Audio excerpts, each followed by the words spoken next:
Commander has quickly become the most popular Magic the Gathering format. It's a social game, played between 4 players, and its main goal is to have fun with friends and maybe show off some shiny cardboard. However, there's been a problem plaguing this format, whose festering rot has only grown throughout the years. Or should I say, ramped. You see, usually players only play 1 land a turn. These lands are resources that grow over the course of the game, allowing players to cast more expensive and powerful spells. However, ramp spells allow players to get additional lands in that turn, accelerating them to more impactful spells before their peers. Here's how that looks. Here, ignore the Pokemon card. He's using Pokemon Basics as lands. It doesn't matter. Kribithy plays the eponymous Rampant Growth, getting an additional land. Now we can actually see Phil, one of his opponents, has cast a Nature's Lore that's in his graveyard, and he's getting a land himself. Back to Krim, and what is he doing? Can you guess it? Oh, it's a 3 visits. That's another card that goes and gets a land. Not to be outdone, Phil casts his own 3 visits, getting a land for himself. And then finally plays an Open the Way, which gets 2 lands off the top of his deck. So Selfish Phil ends up with 9 lands, and poor Richard only got 4. This kind of selfish play is only possible in Commander, where it's seen as generally wrong to go after one person in specific. And there's another related problem. Players are playing non-basics like Field of the Dead and Glacial Chasm, which provide way more value than just casting spells. These lands are egregiously powerful, and without the ability to destroy them, where's the counterplay? I've heard rumblings of a solution to both these issues, one which will punish those greedy players. Is it time to no longer stigmatize mass land destruction? Is it time to bring out Ruination?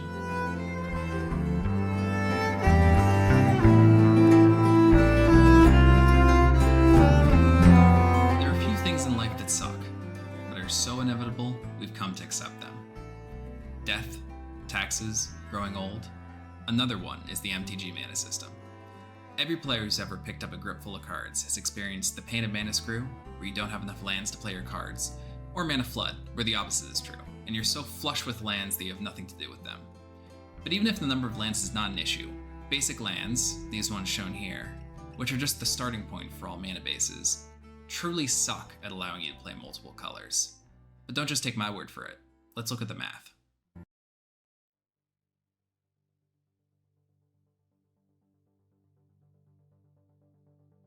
Let's say you want to play your Skullbriar Commander deck. Up in the top right corner, you can see that it requires 1 black mana and 1 green mana. Now, you'd really like to be able to play this card turn 2, as it needs a clear path to slowly grow throughout the game. Commander decks have 99 cards besides the Commander, and it's fairly typical to play around 36 lands. So, you put in 18 Swamps, which make black mana, and 18 Forests, which make green mana. You fill out the rest of your deck with 63 non-lands, which don't matter for this discussion. Now, by turn 2, you'll have drawn 9 cards, 7 from your initial hand, and 2 from draw steps. Your commander is basically like an additional card you always have access to in your hand. So what's the odds that you can play your favorite zombie elemental? We can calculate this by labeling your odds of getting at least 1 forest, P of F, and at least 1 swamp, P of S. We want to get P of F and S. The fancy arch is just the and symbol, because such a hand with both will let us play our commander. We can get this by using something called the inclusion-exclusion principle. This principle states that to get the whole area, F or S, again, here the U is just the or, we can actually add P of F and P of S together. However, if we do that, we'll notice that we actually double counted the middle section that they both share, and so we just subtract it away. You can see it in writing on the right, but we're actually looking for P of F and S, so we're going to rewrite this equation to isolate that on the left side, and that's going to look like this. So we know we're going to need 3 probabilities, P of F, P of S, and P of F or S. Let's start with getting P of F, or the probability of getting at least 1 forest in hand. A lot of times in statistics, including this one, it's easier to find the odds of something not happening, and then subtracting 100% away from that. In this case, because we thoroughly shuffled our deck before our game, each hand of 9 cards is equally likely. So, we can calculate the number of hands without a forest, and divide by the total number of hands possible, to get a proportion of hands without a forest. Now, to achieve that, I'm going to actually use a simplified notation, it's going to be blank, choose blank. So the way you're going to read that is I have 81 cards and I want to choose 9 of them. How many different ways can I do that? And it's actually a really simple definition with factorials that you can take a look at later if you want to. But if you compute that all out, you see we get 1 minus this huge number, which simplifies down to about 0.151. And then because we're taking a 1 away from that, we end up with 0.849, or about 85%. This means about 85% of our 9 card hands will have at least 1 forest in it. Now we have to get the same but for swamps. But luckily, because the number of swamps and forests are equal in our deck, it's the exact same thing. So P of S is 85% as well. Finally, we need P of S or F. And we can compute this the same as before by asking what are the chances of getting no swamps or forests in hand. Now, since there's 36 lands total in our deck, that means the 63 other cards are the only ones we have to build hands out of. And so we're going to say 63 choose 9 divided by 99 choose 9, which is the total number of possible hands. This will give us about 98.6%. It makes sense that this would be so much higher because we're allowing swamps or forests to be in our hand. Now we throw all these values back into our original equation, and we get about 0.712, or 71.2% of hands can play our Skullbriar on turn 2. This means a shocking 30% of the time, we'll be unable to play our most important card when it needs to hit the field. This inconsistency in performing the most basic action of our deck is why I say that basics are truly horrendous for playing any multiplayer deck.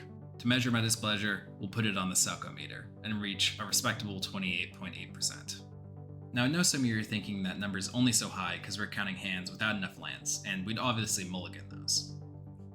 A mulligan is where you put back your initial 7 cards and pick up a new 7 at a cost every single time you want to do it. And while yes, some of those hands would have been mulliganed anyway, some amount of the 70% success cases are actually where we get all 7 lands in hand, and would have to mulligan because we have no non-lands to play. So, for the sake of argument, let's just say we keep mulliganing until we get a hand with exactly 3 lands, which is generally seen as ideal. What are the odds we still can't play our commander? This is actually a pretty easy thing to compute directly.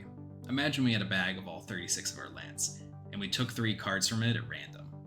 What are the odds that those all share the same type? Our first draw can't really fail because we don't know if we're going for swamps or forests, so 100% guarantee on that. For the second draw, we wanted to match the first, but we just took out one of that type from the bag, so we have a 17 out of 35 chance. For the final draw, it's much the same, except for we've taken out 2, so we hit 16 out of 34 on the chance to get the same type for the third. This maths out to around 23%. Putting that up on the board, we can see that the majority of the fail cases are not because we didn't have enough lands in hand, but actually an inherent problem with basics. And this gets substantially worse when you consider 3-color, which a majority of Commander decks are. Let's say you just finished your 2-hour game of Commander, in which you hit your 30% failure rate and were torpedoed by your mana base. Now you want to bring out your Door in the Siege Tower deck. Looking at the top right, you see he has 3 colors. We've added a white to the mix, which can be produced by plains. You put in 12 forests, 12 swamps, and 12 plains to get your best chance of casting him on turn 3. What are the odds you can do it? The 3-set inclusion-exclusion principle looks like this. A little more complicated, but the idea is the same. We want to isolate P of F and S and W to get the probability of our now 10-card hand being able to cast our commander on turn 3. We do that like so with a little bit of extra algebra. Now we already know how to compute the single variable and double variable intersection odds. The numbers are a little different because we changed the number of each basic from 18 to 12 and we have a 10-card hand, but the only new figure is this P of S or F or W. However, this is just asking if our hand has a swamp, forest, or plains in it, which is essentially the same as asking if it has any lands in it, since all our lands are one of that type. So we can compute it the same we did before, by looking at the total number of hands without lands and comparing it to the total number of hands possible. Altogether, we get 0.381, or around 38.1% of the time we'll be able to play our commander on turn 3. We lost over 30% adding in this new color, and don't even get me started on 4 or 5 color decks. Okay, maybe the problem isn't basics, but we just don't have enough lands total in our deck. We can rerun the numbers to see even at 60 total lands, we only have a 73.5% chance. That's barely better than the unacceptable 2-color example.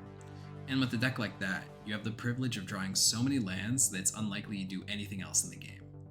I guess you could always play Try to Find the Snake in the Ardier lands. Oh, there he is.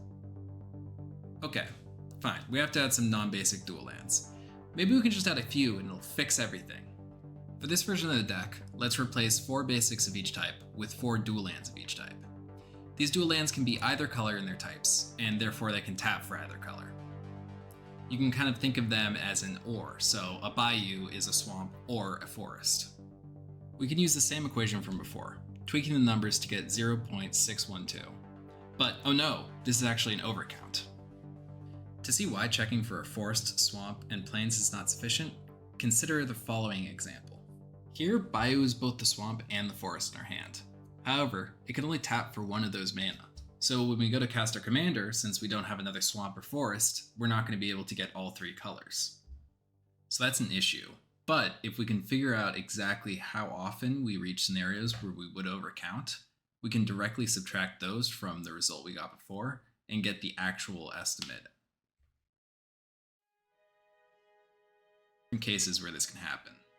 The first looks something like this, where we have 2 dual lands of different types in our hand. The second is we have a dual land and 1 or more of the complementing basic land. This is like the scenario we saw at first. We can directly compute the first case, where we have exactly 2 duals of different types. Note that if we had the same type, it still wouldn't work, but because we don't have all 3 land types in hand, it's not a scenario where our answer from before is overcounting. Also importantly, we can't have any other lands in hand.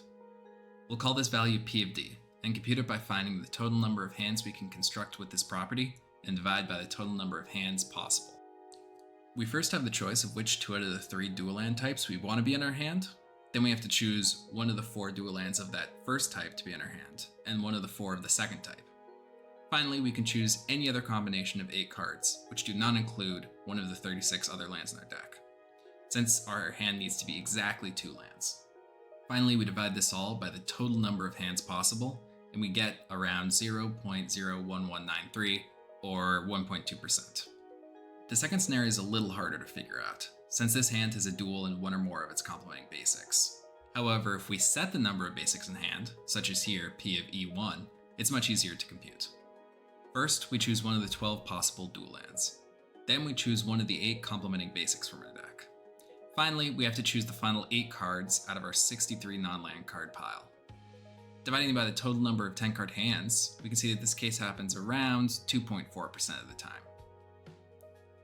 We can continue this process for the other up to 8 basics we can have.